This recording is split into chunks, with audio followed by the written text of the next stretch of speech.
y'all, whoever been listening to this, there's some folks up in New Zealand I've seen in my metrics. Somebody in New Zealand listening. Hey, girl, how you doing? Um, I got a 1-star review, actually, my very first 1-star review. It kind of has given me, like, it's put a fire under my butt to be like, let's just make more of this. Like, I'm a 3-star rated podcast now, and that's absolutely okay. Let's press is press. You know what I'm saying? Welcome to Worthy of Note, the podcast where one overthinking girly shares her various musings about the world with the world. I'm your host, Lauren Carlton.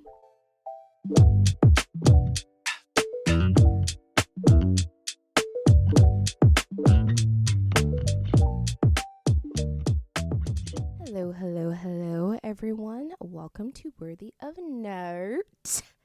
How's everybody doing? Happy New Year, y'all. Hey. Anyway, sorry. I am currently feeling, I don't know if you guys have had this happen before, but if you've ever been sick and like you've been like sick, like on deathly ill, possibly. I started the new year with both COVID and the flu, which I feel like should be against the law of physics to contract at the same time. I don't make the rules though, so therefore I did in fact contract the Rona and the flu, and it was terrible. I was actually like really like that was one of the times where I felt like, oh my God, I might actually like need like inpatient care. And like luckily I've made it through the worst of it. You probably don't hear it too much, but I'm still like pretty congested, but I am feeling so much better. And yeah, it was hard. I was down for about almost 2 weeks. And yeah, wouldn't recommend. Stay safe out there. Wear a mask. Do what you gotta do, girl. But don't be like me. I did what I had to do. I'm safe, but my immune system is just a little bit of a frigid bitch, but it's fine. I'm still alive. She's keeping me alive, which I feel like I can give to her. I definitely don't feel like the new year registered with me because like I've been sick this entire year. Which I feel like it's funny because I know how a lot of people are like, bitch, it's only been 12 days. Because at the time of recording, at least, it's been 12 days. It's been like a couple of weeks. Yeah, you know what I'm saying? But I'm just saying, like, I have technically been sick this whole year. So, yeah, I finally feel like it registered with me. Like, I feel... and it kind of always happens like that every year. Like, it never feels like... I feel like if you guys go back and listen to my very, very first podcast episode, Welcoming the New Year with Wedding Woes, I felt like, I think I said it like felt like a random ass Tuesday in March, like New Year's Day just did not feel like New Year's Day. And it usually doesn't for like a couple weeks, if at all. I feel like most of the time it hits me, but it's just slow on the uptake, I think. And yeah, so it's finally hit me that this is 2025. I do feel like New Year, New Me is like very much like it's a very cringy millennial relic of language, that is hardly ever used unironically. That's not to shade millennials. Okay.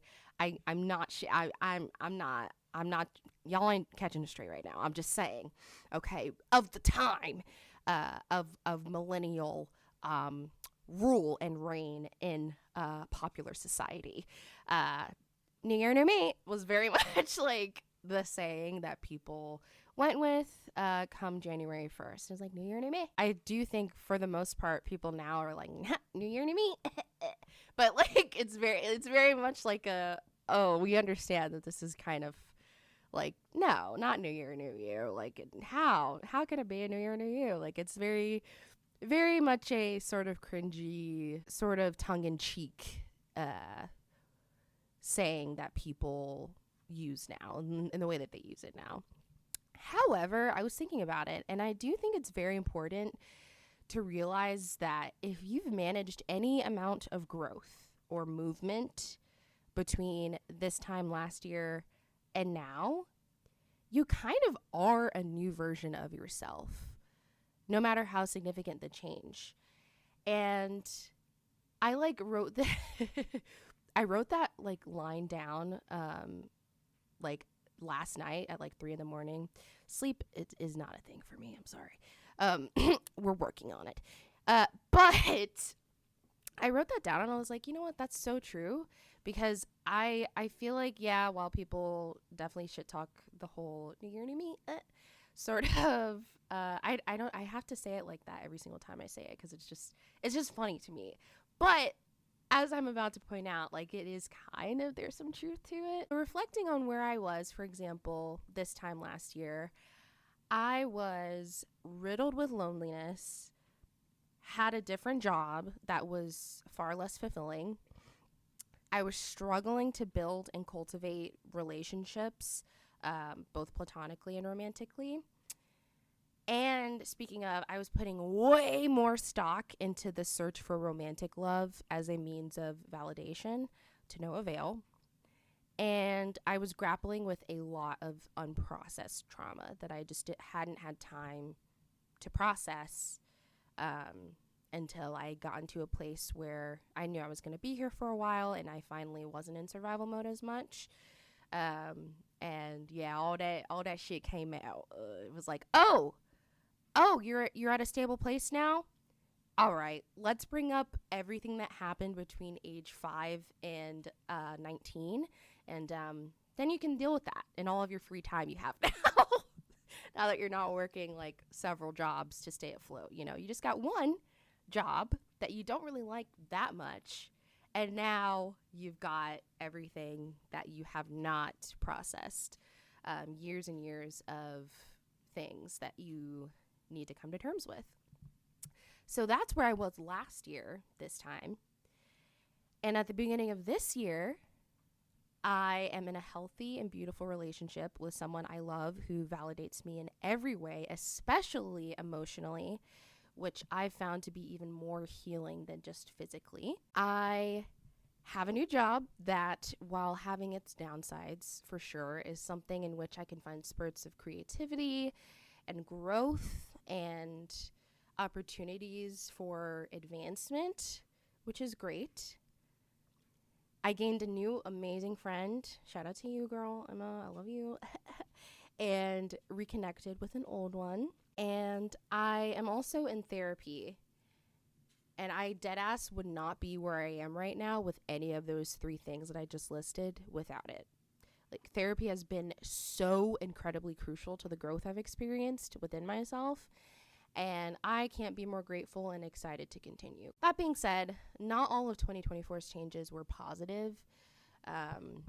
I, trigger warning a little bit, did have some eating issues. I've had some, likely due to some reactivated feelings of low self-esteem, brought on by thin being in again, and, you know, Ozempic.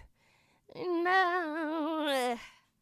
Anyway, my body feels like it's falling apart at the seams most of the time, with chronic widespread pain and potentially a more serious chronic illness in my future, which is concerning. I've been diagnosed with OCD and have seen the symptoms of that become a lot more prevalent lately, which I know is going to be helped through therapy and through really focusing on undoing and unlearning a lot of the coping skills that I have used growing up. But definitely daunting. I definitely felt like when I first started therapy, I had this whole, you know how you have this whole intake meeting with your therapist and you basically have to tell them every single terrible thing that has ever happened to you in life. I did that. And then after maybe I want to say like the 3rd session I had, I realized even more, like I had so much more than what I had already dumped on my therapist. in that first meeting to deal with. And I was like, oh my God, this is so much more complex than I thought. And that's saying something with how things have gone. And so I definitely felt super discouraged, learning more things and revealing more things about my mental health. And obviously it can be really healing, but it can also be really hard to come to terms with certain things that you learn about yourself and you learn about how your brain works. And I definitely did the OCD. I had definitely suspected it for a really long time, but I don't like to self-diagnose. Not that self-diagnoses aren't necessarily valid. I don't know. I don't like to, I feel like I would prefer an outside party to be able to diagnose me, because I can be a bit of a hypochondriac when it comes to my mental health, especially. And so also sometimes my physical health, I'm not even gonna lie. And so I definitely am like, to avoid worrying myself more, I try to go by what professionals have told me. And learning about the OCD has definitely been difficult to grapple with, because I feel like it's gotten worse over this last year, even though a lot of things have gotten way better. And I think that those things are going to take a really long time to learn how to combat. Not necessarily combat, because that's just like my brain chemistry, but learn how to cope with better, I would say. And in addition to all of those things that didn't go too well, even with a new job with a higher wage, I'm still a bit of a broke girly, all right? With your broke ass. I'm a broke ass. I'm sorry. Like, yeah, I don't be having a lot of, I don't really be having nothing. I'm trying to pay off my car, and interest rates are a motherfucker, because I literally kept thinking, oh my God, I only have $3,000 left to pay. Like, yeah. And then I look and it's like $4,500. Where did that shit come from? Oh, 17.1 interest rate. Fuck you. Fuck. I'm not talking to anybody. I'm not talking to you guys. I'm talking to like all of the banks, money, and capitalism in general. Fuck you. Anyway, and speaking of which, on a macro level, we are about to see a lot of things shift negatively in our country and our world on January 20th and the subsequent years, which is something I'm sure we, particularly marginalized folks, can all relate to feeling apprehensive and downtrodden about. Despite all of those things being my reality right now, I do have hope that the way things change between 2024 me and 2025 me can happen again. And that same sort of course of change and evolution can happen, and it inevitably will bring a new host of challenges or not so positive changes. But the good parts will be there too. And that makes living worth it. I'm not a resolutions person. I'm a setting my words for the year person.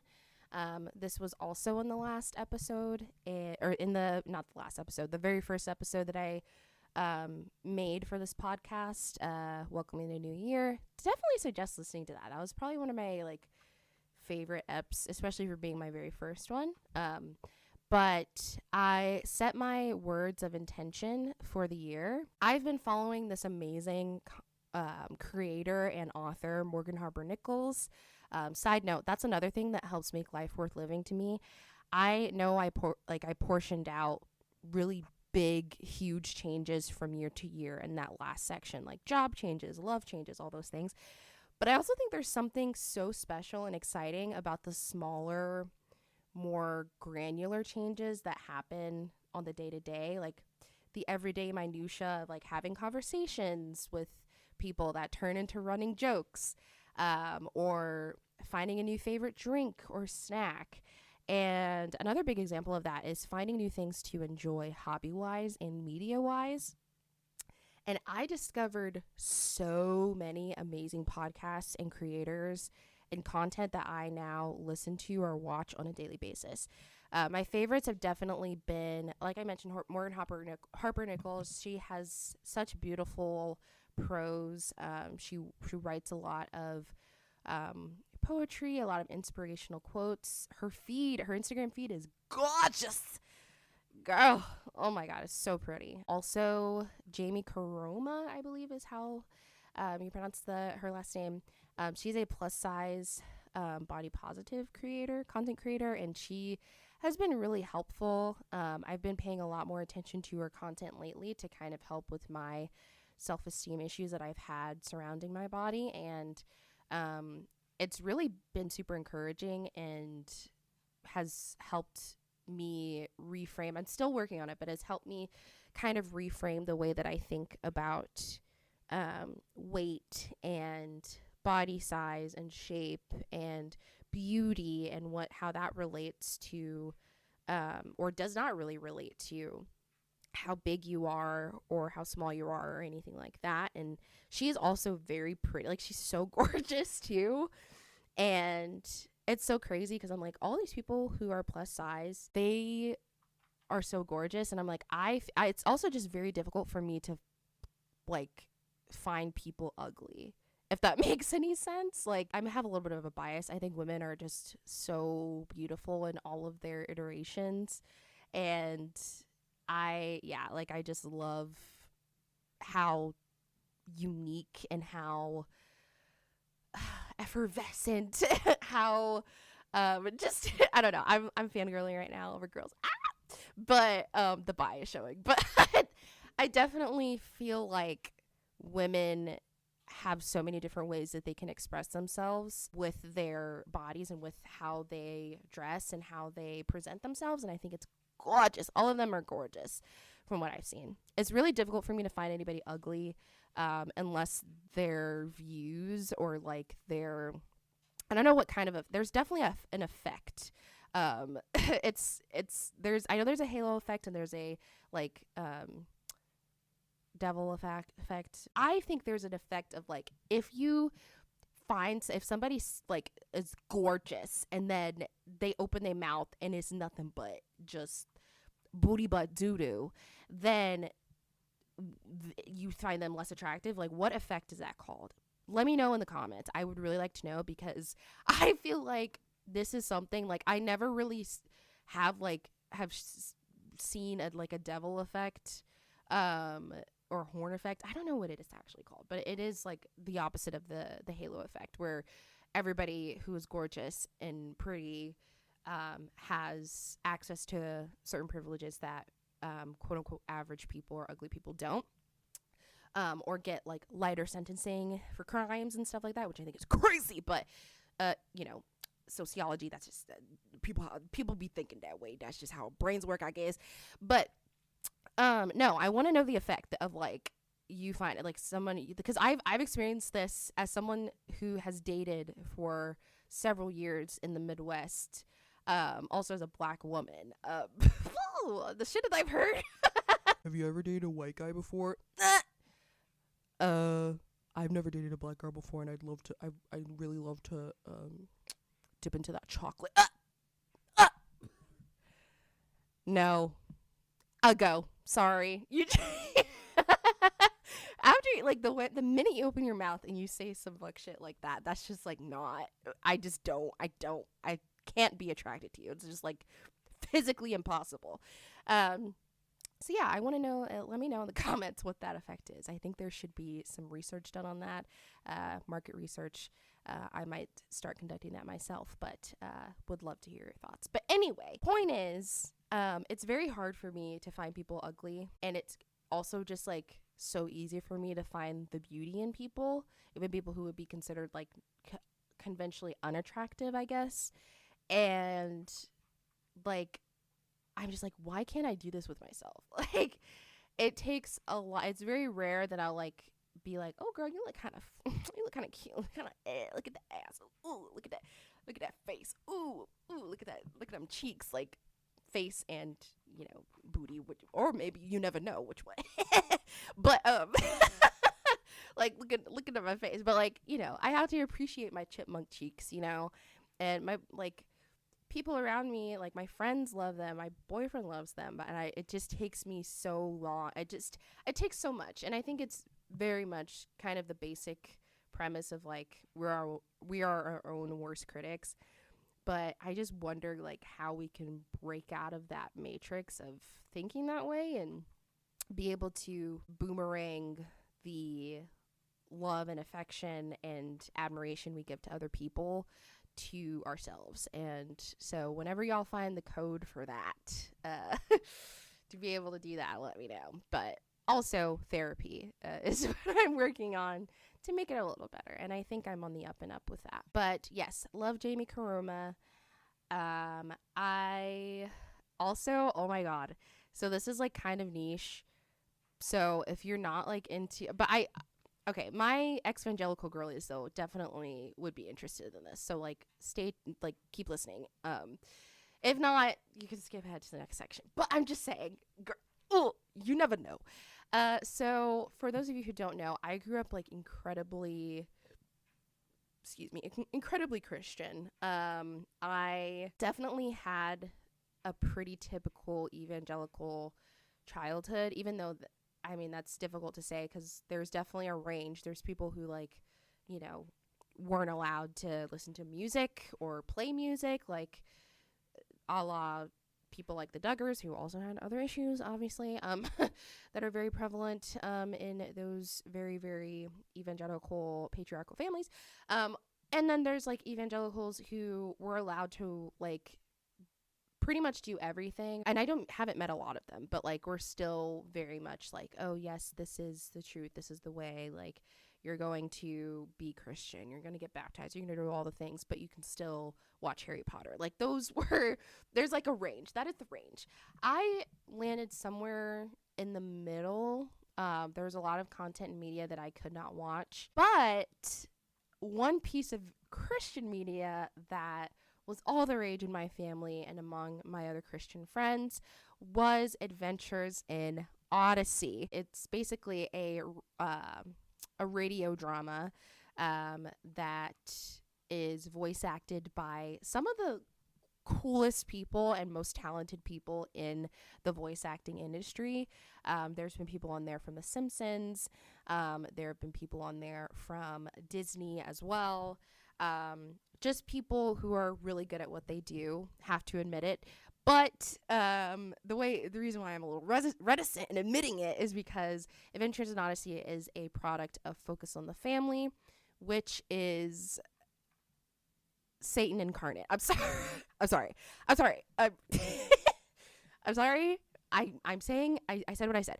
No, but yeah, Focus on the Family is a very, very conservative, far-right, evangelical Christian corporation, I feel, organization, and supports like spanking very much so, is very anti-LGBTQ, just so many, and there's also a lot of political things that Focus of the Family has gotten up to and has supported and is partnering with. Like, these people are in contact with the people who are about to be sworn in to office January 20th. I'll just put it that way. Like, these people are in high places. You can imagine that Adventures in Odyssey, a product of anything like Focus on the Family, would be terrible. But Adventures in Odyssey is like, it's such a nostalgia thing. Like, it's part of my childhood. And a recent hyperfixation that I've had has been this audio drama, specifically viewing it through the lens of me as someone who has left the evangelical Christian community and is now someone who's just more spiritual and is now deconstructing. And a thing that like really launched me into this new hyperfixation that I have is this podcast called Two Wits, One Cup. It's fucking phenomenal. Like, it's so funny. It's okay. It's a little bit raunchy, obviously, as you could tell by the name, but it is so good. It's these three friends. Two of them are married to each other, and they literally sit down every week and break down an episode of Adventures in Odyssey from a queer ex-evangelical lens. They all grew up very similar to me, which I also feel like that's why I feel like I can connect with them. They all grew up Christian, evangelical, and have since, left the faith. And now are taking a retrospective look at a piece of media that was so beloved as a child, and looking at the issues within it, but also finding the gems within the series, like the phenomenal voice acting, or some of the jokes and stuff like that. I have been obsessed with this podcast. I highly recommend, if you're an ex-evangelical and have any sort of inkling of Adventures in Odyssey, or any, I don't know, any sort of like Christian media. I still feel like even if you didn't watch or listen to Adventures in Odyssey, it was also a show, by the way, which the show was wild. But I feel like even if you haven't, like, you still would be able to relate a little bit, because all three of the hosts talk about, like, in between breaking down the show, they talk a lot about their experience just in general in Christianity, and a lot of the growth after leaving that really toxic environment. So highly suggest, and I love it, and I it's like one thing that I look forward to every week. And that's another thing, that's what I'm saying, like, the little things that you find like throughout a year, like I found them last year, and like the little things that you find can sometimes be like the most like valuable things to you. And like, this sounds crazy, like I'm talking about a podcast, but I'm just saying, like, in general, like, those little things can really keep you going during the hard times, and like I said, make life worth living. Back to Morgan Harper Nichols. She does this thing every year where she posts this flickering video that has a bunch of different words flash through. Take a screenshot, like, randomly, and then whatever that word is on that shot is what your word is for the year. I usually do 3. I think it's really great to look back and reflect on these words and kind of how they showed up throughout the year. So my last year's words were flourishing, readiness, and wildflower.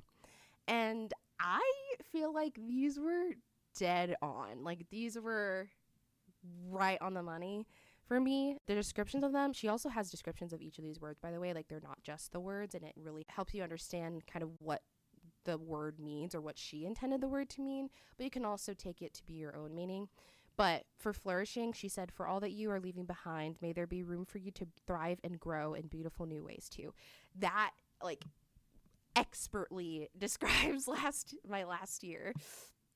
I definitely grew a lot, obviously, through therapy, and I definitely feel like I came to terms with a lot of things that I had been sort of pushing down. That also goes with the next word, which is readiness. As you learn to fly, may you also learn to rest, for both will prepare you for the journey ahead. Definitely am a type of person who thinks ahead in an almost excessive way, to the point where I feel like it's harming myself, like it's making me anxious, it's making me fearful, and just very apprehensive, and just like feel on edge all the time. And so I like to feel ready and be ready, but I think this description definitely helped with mentioning rest and learning the value of being able to sit down and try to turn your brain off and be mentally ready and be at peace, knowing that no matter how much you plan, sometimes things don't go the way that you envision.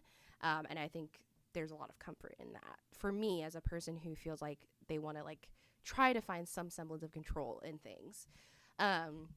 So that was great. That definitely described a lot of things for me last year. And then lastly, wildflower, which was my favorite one. Even if you can't remember all the details of your life from these past few years, you've been growing and changing through it all.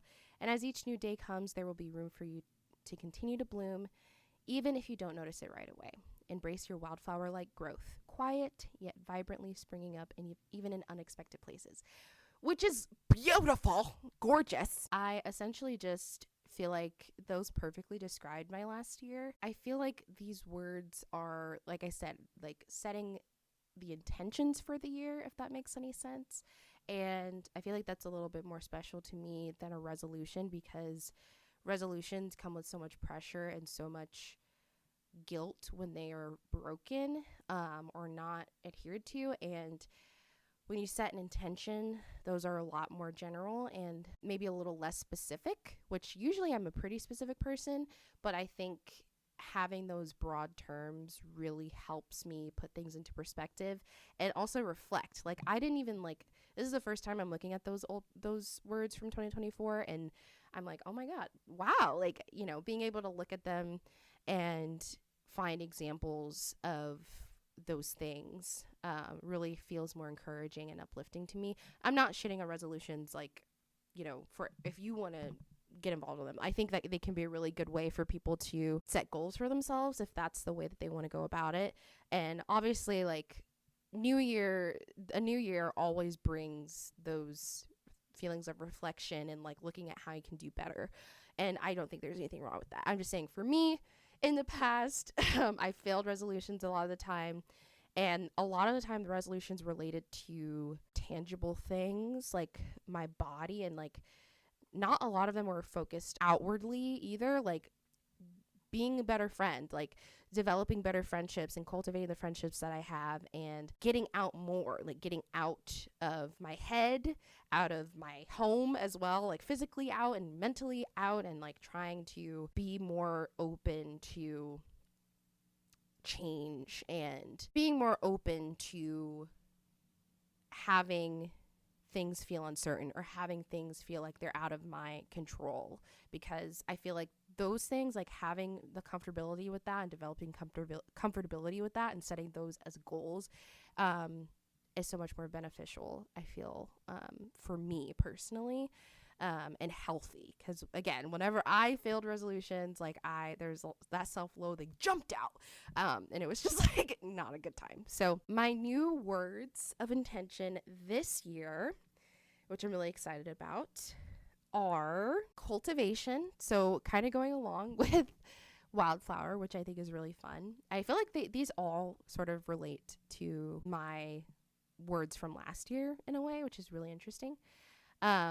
Cultivation, maturity, and aliveness. Going through these, cultivation, when you're asking yourself, when will these flowers actually bloom, may you also know that even though waiting is a part of the natural cycle, there will be other parts of the cycle too. Continue preparing this garden for growth. Keep noticing how the sun and rain still saying, there is more ahead of you.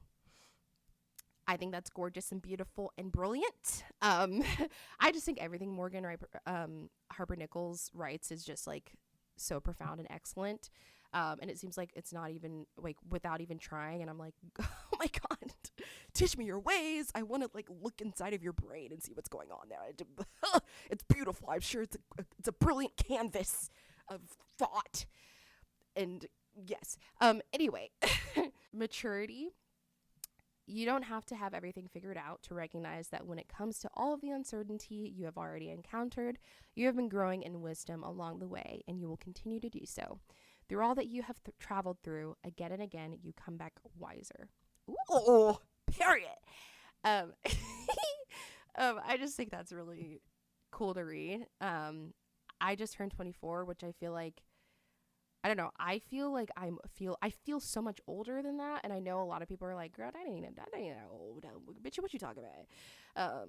But I do really feel like, you know, I'm getting older and I'm learning more things, and I'm learning like more about myself, and like I feel like the way that I am growing is in a way that feels like maturing and not just like physically growing, if that makes any sense, or like, you know. I don't know. Does that make sense? I mean, even though I've stopped growing, like the physical passage of time, like I feel like more than just the physical passage of time, if that makes any sense. Like I feel like I'm growing in a maturing way, which helps. Especially when I'm like, I feel like a lot of times, especially like at work and stuff like that, like I don't feel as equipped at life, I guess, because I am one of the younger people there, and so I'm just like, okay, like I feel like I'm a fish out of water, but I'm like, this is not like a marker of your level of maturity or your level of wisdom or your level of insight at all, and I think it's helpful to remind myself that. So I was really happy when I saw this one come up. And then lastly, aliveness. Growth will often feel slow in the present moment, if it feels like growth at all.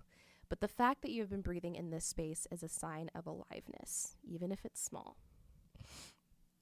So those are my 3 words, and I feel like those things kind of they tie in so well to what I've already talked about today. Just like those small granular changes that happen on the day to day, like even though you don't really feel like you notice them, when you look back on the broad scale, like you're just like, oh my God, I changed so much and I feel like such a different person, even with in a small amount of time.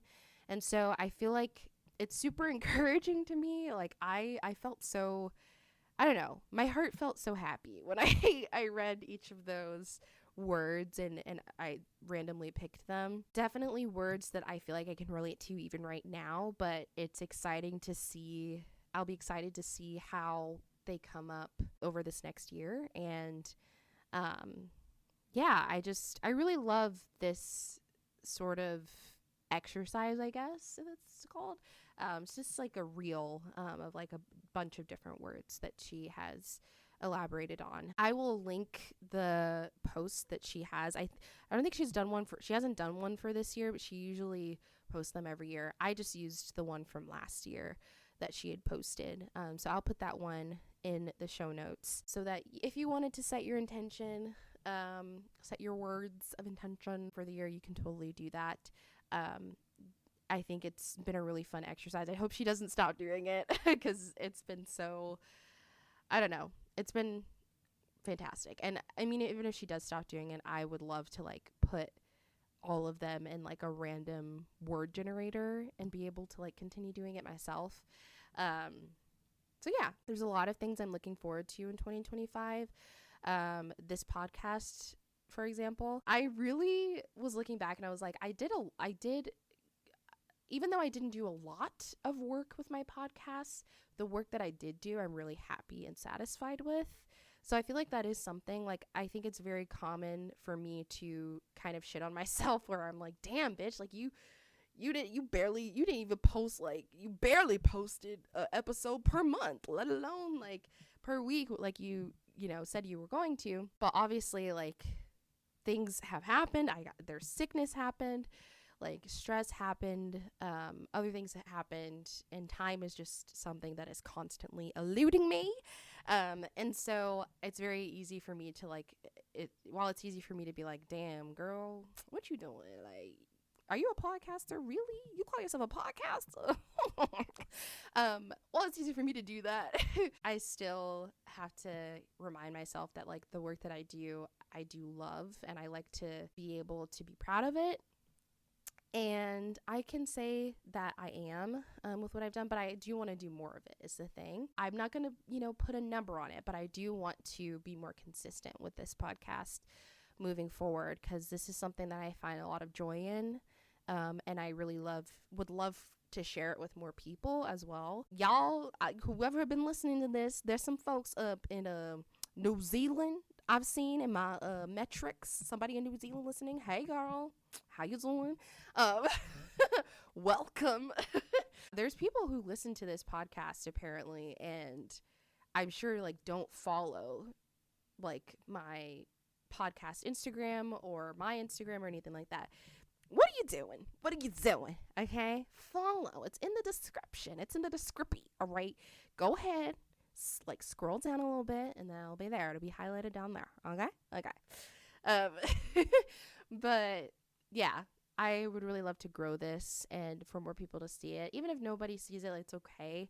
I still think, like, sometimes I go back and I listen to old episodes and I'm like, like, it's kind of fun. That's how I do with my YouTube videos, like, that I don't make anymore. But the ones I made in college, I'm like, haha, like, oh, little 20-year-old me, haha, little did she know. I love doing that, and I would love to share. I have so many thoughts, and I would feel like I can commiserate, or I would love to commiserate with other people about the things that I talk about on this podcast, especially when it comes to like evangelicalism and leaving the church and stuff like that. I got a 1-star review, actually, my very first 1-star review. And I have a sneaking suspicion that it's from someone who listened to one of my more recent episodes. Campus ministries are low-key a pyramid scheme. Go listen to it. It's true. And I don't know. It kind of has given me like it's put a fire under my butt to be like, let's just make more of this. Like, I'm a 3-star rated podcast now, and that's absolutely okay. Let's press is press, you know what I'm saying?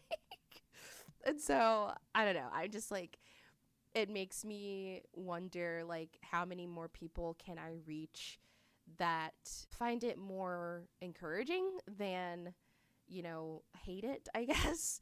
I've got 1 5-star and I've got 1 1-star. So I'm in the middle of the road here. This podcast may not be for everyone, but it is for everyone who is just looking for a person to kind of talk about life with, I guess, if that makes any sense, in a weird way, in a weird parasocial low-key way.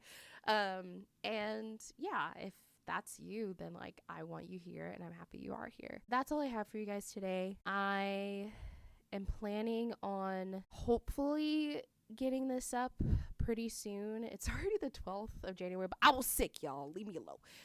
But I'm hoping to get this up pretty early.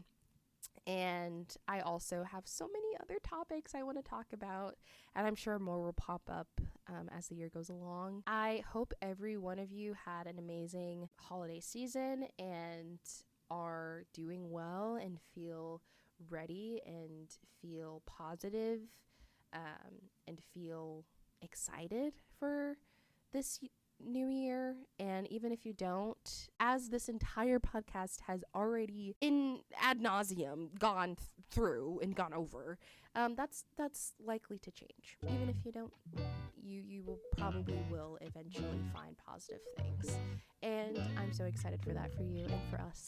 Take care of yourself, love on yourself and on the others around you, and I will see you guys next time. Bye bye.